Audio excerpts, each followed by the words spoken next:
নমস্কার বন্ধুরা, আবারও আপনাদের কাছে একটা নতুন ভিডিও নিয়ে চলে আসলাম।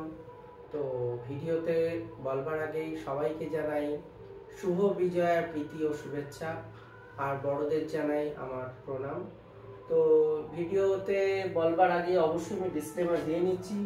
তো mutual fund investment are subject to market risk, read scheme related documents carefully. তো আজকে আবার একটা নতুন ভিডিও নিয়ে আপনাদের কাছে চলে আসলাম, কারণ অবশ্যই আপনারা থাম্বনেলে দেখতে পেরেছেন যে কিভাবে আমি আমার নিজের টাকাকে প্রায় ধরুন 2.5 বছরে প্রায় কাছাকাছি সময়ে ডাবল করে নিলাম। কেন ডাবল করলাম, কিভাবে ডাবল করলাম, সেই গল্পটাই আপনাদের কাছে রাখবো। তো কিভাবে আমি আমার টাকাকে ডাবল করলাম, তো আমি সেই গল্পেই চলে আসছি। তো ফান্ডের নাম, এর আগে আমি কিছুদিন আগে এই ফান্ড নিয়ে আগে ভিডিও করেছি, আপনারা আশা করি দেখেছেন। তো আবারও কেন কিভাবে ডাবল করলাম দেখুন। এই ফান্ডটার নাম হচ্ছে মিউচুয়াল ফান্ডের মধ্যে মেরা অ্যাসেট একটা কোম্পানি, মেরা অ্যাসেট একটা ফান্ড এনেছিল আপনার 8 ডিসেম্বর 2021, ঠিক করোনার পরেই ফান্ডটা আনা হয়েছিল। তো Mirae Asset Hang Seng tech ETF fund of fund.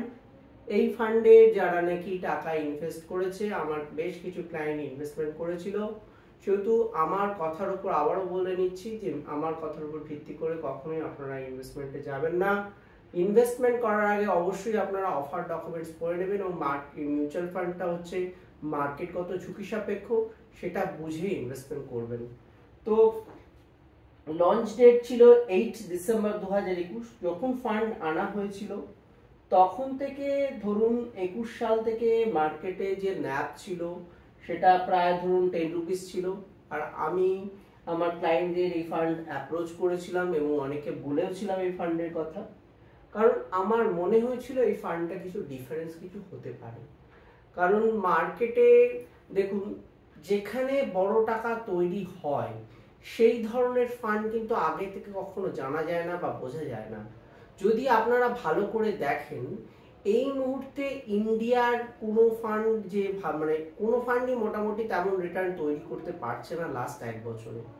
কিন্তু ওয়ারাস আমার এই মিরা অ্যাসেট হ্যান্ডসিক টেক ফান্ড মানে টেক ফান্ড অফ ফান্ড যে ফান্ডটা আছে, সেটা কিন্তু ইন্ডিয়ার টপ ফান্ড, একদম মানে ইন্ডিয়ার যদি কোনো ফান্ডে হাইয়েস্ট রিটার্ন দেওয়া থাকে তাহলে এই ফান্ডটাই রিটার্ন দিয়েছে হাইয়েস্ট রিটার্ন। তো হলো কিভাবে রিটার্নটা, কারণ যখন ফান্ডটা আনা হয়েছিল, এই ফান্ডটা অ্যাকচুয়ালি টাকাটা আমাদের দেশে ইনভেস্টমেন্ট করছে না, পৃথিবীর টপ স্টক এক্সচেঞ্জ মধ্যে আমি যেগুলো দেখেছিলাম, দেখুন ইউএস মার্কেটটাও দেখা হয়, সেহেতু ইউএস মার্কেটটা আমার মনে হয়েছিল সেই সময় ইনভেস্টমেন্টের সময় নয়।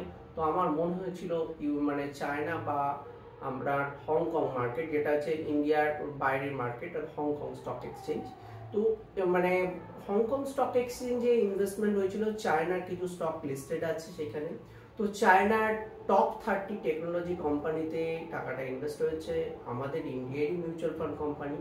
সে আমাদের থেকে টাকা সংগ্রহ করে হংকং স্টক এক্সচেঞ্জে টপ 30 টেকনোলজি কোম্পানি আছে চায়নার, সেখানে টাকাটা বিনিয়োগ করেছে।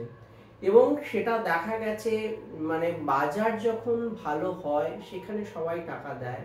বা আমরা যেটা দেখলাম লাস্ট, দেখুন কেন বলছি, দেখুন ইন্ডিয়ার যে পার্সপেক্টিভে যদি দেখেন লাস্ট 1 বছরে কিন্তু ইন্ডিয়া মার্কেট ভালো রিটার্ন দেয়নি। ফলে যখনই ভালো রিটার্ন হয় না বা যখনই ভালো রিটার্ন আসছে না, তখন কিন্তু আমরা ধৈর্য হারিয়ে ফেলি এবং সেখানে কিন্তু টাকা নতুন করে ইনভেস্টমেন্ট ব্যাপারটা থেকে সরে আসে।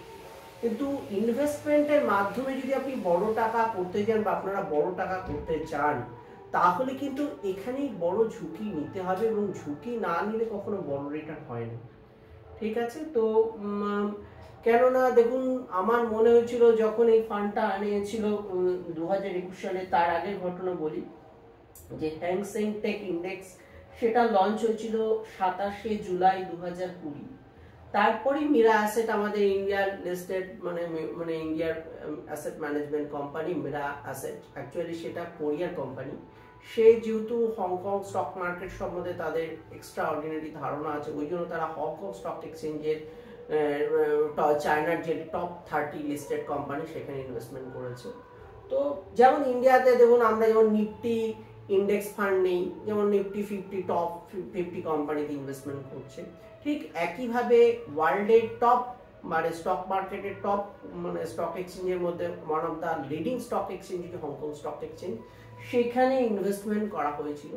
তো গল্পটা হচ্ছে আর কিছুই না, যখন নাকি মার্কেট পড়ে গেছে, যে সময় নাকি ন্যাপ পড়ে গেছে, মানে আমি আমার ক্লায়েন্টদের অ্যাপ্রোচ করেছিলাম তখন দ্যাট টাইম 10 রুপিস ন্যাপ ছিল, সেখান থেকে ন্যাপ প্রায় 50% ডাউন হয়েছিল, ডাউনফল হয়েছিল।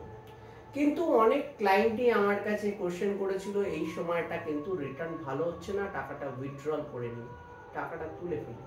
কিন্তু আমি আমার অনেক ক্লায়েন্টকে বোঝানোর চেষ্টা করেছিলাম যে এই সময় টাকা তোলার সময় নয়, এতে মনে করুন কেউ 50,000 দিয়েছে, তার ভ্যালুয়েশনটা প্রায় 25,000 মতো হয়ে গেছে। ফলে প্রিন্সিপাল মানি যখনই কমে যায়, যখন ডাইরেকশন নেগেটিভের দিকে যায়, মানুষের মধ্যে একটা ভয়ের সঞ্চার হয় যে আমি আর বুঝি টাকা বাড়বে না, সে সময় টাকাটা তুলে নাও। কিন্তু আমি আমার ক্লায়েন্টদের বোঝানোর চেষ্টা করেছিলাম, এটা আমার ভালো লেগেছিল। 2021 সালে যখন ফান্ডটা লঞ্চ হয়েছিল তখনই আমি আমার ক্লায়েন্টদের বলেছিলাম যে এই ফান্ডটা কিন্তু ভালো হতে পারে।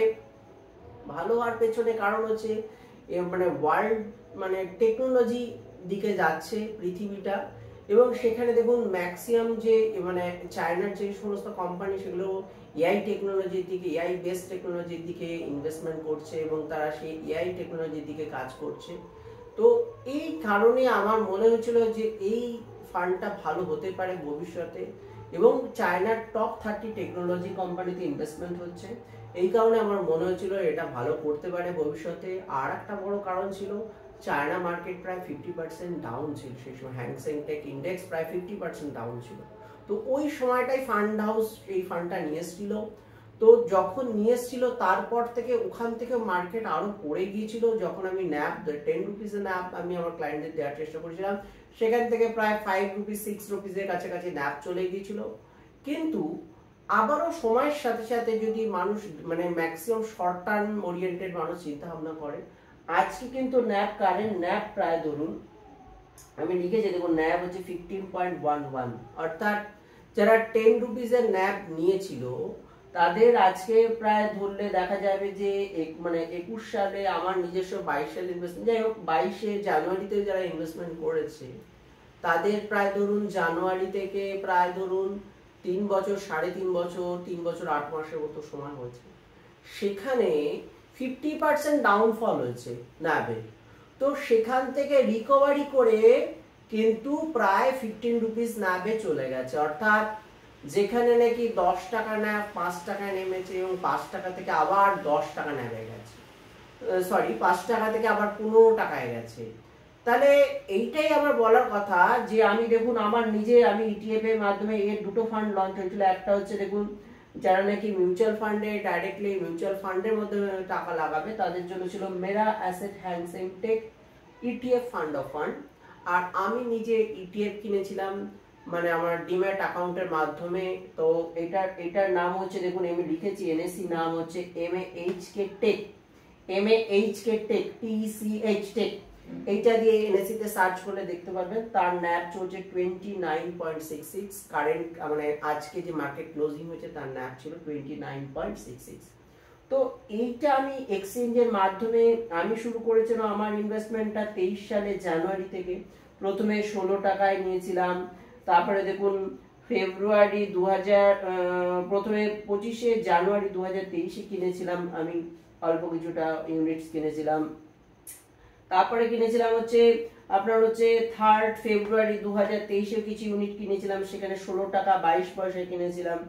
আবারও দেখুন 25শে সেপ্টেম্বর 2023 কিনেছিলাম 14 টাকা 10 পয়সায় কিছু ইউনিট অ্যাকুমুলেশন করেছিলাম। আবারও দেখুন মানে 2 এপ্রিল 2024 12.53 কিছু ইউনিটস কিনেছিলাম।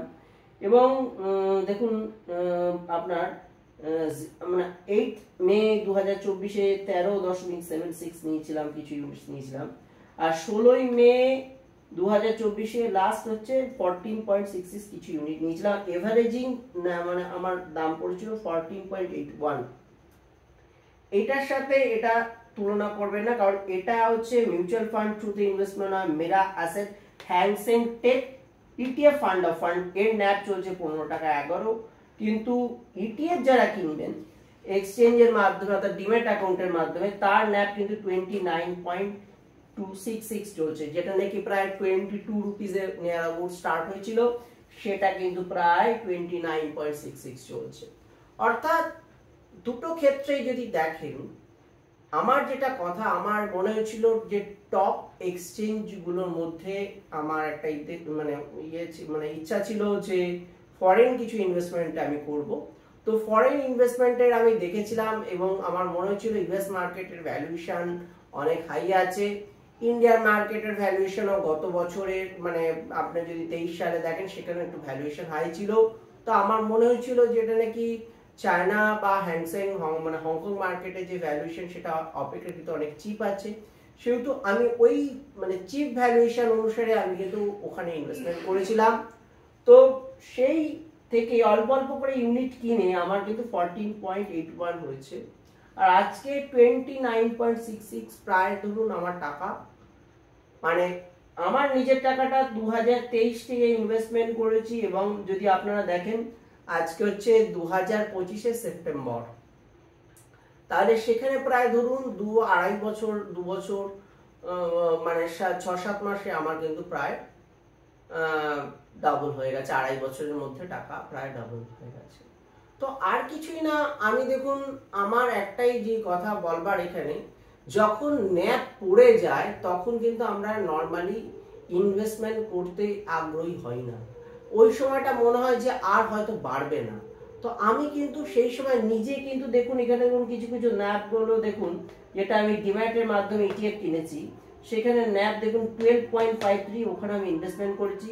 13.76 এখানেও কিন্তু আমি ইনভেস্টমেন্ট করেছি, অর্থাৎ ন্যাপ যখন পড়ে গেছে তখনও কিন্তু আমি ইনভেস্টমেন্ট করেছি। ওয়ারাস আমি আমার যখন ক্লায়েন্টকে বলেছি তারা অনেকটা পিছিয়ে গেছে, যখন দেখেছে নাকি তারা 10,000 দিয়েছে বা 20,000 দিয়েছে, সেখান থেকে যখন 5,000-এ চলে গেছে ভ্যালু, বা 20,000 যারা 50,000 দিয়েছে 25,000 হয়ে গেছে ভ্যালু, সেই সময় কিন্তু অ্যাডিশনাল ইনভেস্টমেন্ট করেনি তারা। তার মার্কেট যখন পড়ে থাকছে, যে সময়টা নাকি আমার খারাপ সময়, সেই সময়টা কিন্তু আমরা মিস করে যাই। এবং এখন দেখুন আমার হিসাবে যে ইন্ডিয়া মার্কেটও কিন্তু ভ্যালুয়েশনটা অনেকটা ধীরে ধীরে ধীরে করে একটা কারেকশনের মধ্যে চলছে। তো এই সময় ইনভেস্টমেন্টের টাইম অ্যাজ ইট ইজ আমার কিন্তু এখানে অপোজিট ডাইরেকশন আমি চললাম, কারণ কি যখন মনে হলো যে চায়না মার্কেট কিন্তু অলরেডি একটা বুল রান চলেছে লাস্ট 1-1.5 বছর ধরে, তো এই সময়টা আমি কিন্তু চায়না মার্কেটে বা হংকং স্টক এক্সচেঞ্জে যে আমার যে ছোট ইনভেস্টমেন্ট ছিল, সেখানে কিন্তু এই সময়টা আমি টাকা রিডিম করলাম, টাকাটা তুললাম। কারণ কি যখন পড়ে থাকে বা বাজার যখন চলে না, সেই সময়টা কিন্তু রাইট টাইম ফর ইনভেস্টমেন্ট, সেই সময়টা কিন্তু আপনার ইনভেস্টমেন্ট করতে হবে। এবং ওই সময়টা যদি আপনি ইনভেস্টমেন্ট করতে পারেন, ভালো কোম্পানিতে ইনভেস্ট করতে পারেন বা ভালো ফান্ডে আপনি ইনভেস্টমেন্ট করতে পারেন, তবে কিন্তু আর ডাইভার্সিফাইড ফান্ড যদি থাকে সেক্ষেত্রে কিন্তু অবশ্যই ভালো রিটার্ন আসে। তো এইটুকুনি বলেই আমি আমার সংক্ষিপ্ত ভিডিও শেষ করলাম।